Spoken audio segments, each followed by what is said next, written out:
Matter in our surrounding. As we look at our surrounding, we see a large variety of things with different shapes, sizes, and texture. Everything in this universe is made of material which scientists have named matter. तो हम अपने surrounding में जो भी चीज़ देखते हैं वो different shapes और साइजेस में होते हैं और उनका टेक्सचर भी अलग होता है. एवरीथिंग जो भी यूनिवर्स में जो भी मटेरियल बना है वो एक मैटर से बना है. The air we breathe, the food we eat, stone, cloud, star, plants and animals, even a small drop of water or particle of sand, everything is matter. जितना भी चीज़ हम देखते हैं यूनिवर्स में वो सब everything is made of matter. We can also see as we look around that all the things mentioned above occupy space and have mass. जितने भी चीज़ हम ऊपर पढ़े हैं वो सब ऑक्यूपाई करते हैं स्पेस और उनका मास होता है. In other words they both have mass and volume. उनका मास और वॉल्यूम भी होता है. Since early times human beings have been trying to understand their surrounding. बहुत टाइम से ह्यूमन बींग्स ट्राई कर रहे हैं कि वो अपने सराउंडिंग्स को समझें. अर्ली इंडियन फिलोसोफर्स जो हैं वो क्लासीफाई किए कि हमारा कोई सा भी मैटर जो है वो 5 बेसिक एलिमेंट से बना है और उसको पंचतत्व बोलते हैं. और वो 5 एलिमेंट्स है air, earth, fire, sky and water. According to them, उनके हिसाब से लिविंग और non living things was made of these 5 basic element. Living things हो या नॉन लिविंग थिंग्स हो, ये 5 एलिमेंट से बना हुआ है. एंशियंट ग्रीक फिलोसोफर जो हैं वो जब आए तो वो लोग भी सिमिलर क्लासिफिकेशन किए मैटर का. मॉडर्न डे साइंटिस्ट जो हैं वो क्लासिफिकेशन किए matter based on their physical property and chemical nature. In this chapter we shall learn about matter based on its physical property. Chemical aspects of matter will be taken up in subsequent chapter. Chemical aspects हम आगे वाले chapter में देखेंगे. Physical nature of matter. Matter का physical nature पढ़ेंगे. Matter is made of particle. For a long time 2 schools of thought prevailed regarding the nature of matter. One school believed matter to be continuous like a block of wood, whereas the other thought that the matter was made up of particles like sand. तो 2 schools जो हैं उनका thought अलग अलग था. पहला school सोचा कि मैटर जो है वो कंटिन्यूस ब्लॉक ऑफ वुड के जैसा है. दूसरा स्कूल सोचा कि वो मैटर जो है पार्टिकल ऑफ सैंड के जैसा है. Let us perform an activity. एक एक्टिविटी कर कर देखते हैं कि मैटर कंटिन्यूस है या पर्टिकुलेट है. तो एक्टिविटी है take a 100 millilitre beaker, half fill the beaker with water and mark the level of water. एक 100 ml का बीकर लेना है, उसको हाफ फिल करना है वाटर के साथ और उसके बाद वाटर का लेवल मार्क कर देना है. उसके बाद उसमें कुछ शुगर या सॉल्ट को एक ग्लास रॉड के हेल्प से डिज़ोल्व करना है, स्टर करना है. उसके बाद ऑब्ज़र्व करना है कि वाटर लेवल चेंजेस होता है या नहीं. What do you think has happened to the salt? Where does it disappear? Does the level of water changes? तो क्या लगता है तुम लोग को कि लेवल का वाटर का लेवल बढ़ा होगा या वो कहाँ डिसअपियर हो गया, और वाटर का लेवल चेंज हुआ होगा क्या. तो in order to answer this questions we need to use the idea that matter is made up of particles. तो ये क्वेश्चन का आंसर देने के लिए हमको सोचना पड़ेगा कि मैटर जो है वो पार्टिकल से बना है. What was there in the spoon. Spoon में क्या था. स्पून में था sugar. Has now spread throughout water. अब वो जो शुगर या सॉल्ट था वो पूरे वाटर में मिल चुका है. तो how small are these particles of matter. यहाँ देखेंगे पार्टिकल्स ऑफ मैटर. यहाँ पे हम पानी लिए, उसमें सॉल्ट ऐड किए, उसके बाद उसको स्टर किए. उसके बाद अब क्या हो गया, वाटर के बीच में जो जो गैप था वो सारे सॉल्ट या शुगर से फिल हो गया है. तो when we dissolve salt in water the particles of salt get into the spaces between the particles of water. तो पार्टिकल्स ऑफ वाटर के बीच में जो स्पेसेस होता है सॉल्ट उस जगह को भर देता है, फिल कर देता है. तो इससे हमारा ना ही वाटर लेवल चेंज होता है और ना ही हाँ, वाटर लेवल चेंज नहीं होता है। How small are these particles of matter, ये जो पार्टिकल्स मैटर का जो पार्टिकल्स होता है वो कितना स्मॉल होता है। हमको और एक्टिविटी देखेंगे। 2 to 3 क्रिस्टल पोटेशियम परमैंगनेट का लेना है और डिज़ोल्व कर देना उसको 100 ml ऑफ वाटर में।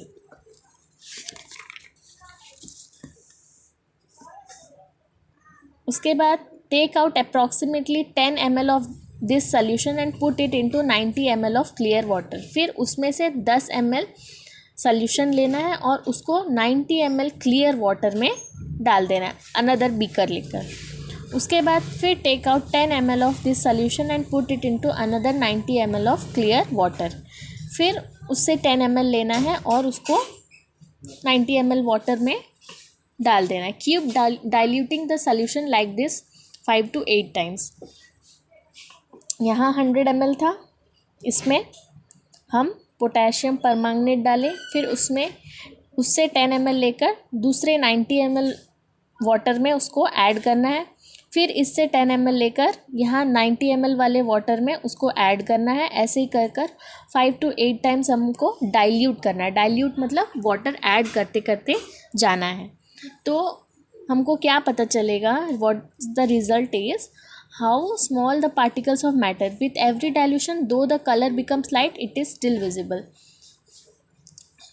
जितना बार हम डाइल्यूट करते जा रहे हैं हमारा कलर जो है पोटेशियम परमैंगनेट का वो लाइट होते जा रहा है, लेकिन फिर भी वो विजिबल है। तो this experiment shows that just a few crystal of potassium permanganate can colour a large volume of water. तो इससे हमको पता चलता है कि 2 से 3 पोटेशियम परमैंगनेट का क्रिस्टल जो है वो अप्रॉक्सीमेटली 1000 लीटर वाटर को कलर कर सकता है। कलर लाइट होगा लेकिन कलर हो जाएगा, कलर विजिबल होगा। So we conclude that there must be millions of tiny particles in just 1 crystal of potassium permanganate. तो हम इससे ये कंक्लूड कर सकते हैं कि 1 क्रिस्टल ऑफ पोटेशियम परमैंगनेट में मिलियंस ऑफ टाइनी पार्टिकल्स होता है, which keeps on diving themselves into smaller and smaller particle, जो कि स्मॉलर और स्मॉलर पार्टिकल में डिवाइडिंग होता जाता है। The same activity can be done using 2 ml of Dettol instead of potassium permanganate. तो ये वाला सेम एक्टिविटी अगर पोटेशियम परमैंगनेट हमारे पास नहीं है तो हम 2 ml ऑफ डेटॉल लेकर भी ये वाला कर सकते हैं। कलर का तो the smell can be detected even और ऑन रिपीटेड डाइल्यूशन। कलर का तो नहीं पता, लेकिन जो डेटॉल का स्मेल है वो रिपीटेड डाइल्यूशन के बाद भी उसका स्मेल कर सकते हो। The particles of matter are very small, they are small beyond our imagination. तो जो पार्टिकल्स होता है मैटर का वो बहुत ही स्मॉल होता है, हम उसको इमेजिन भी नहीं कर सकते कि कितना स्मॉल होता है। फिर पढ़ेंगे characteristics of particles of matter. In activity 1.1 and 1.2, we saw that particles of sugar, salt, Dettol or potassium permanganate got evenly distributed in water. Similarly, when we make tea, coffee or lemonade, particles of one type of matter get into the spaces between particle of the other. This shows that there is enough space between the particles of matter. हम activity 1.1 में देखें कि sugar या salt कैसे water में mix होता है।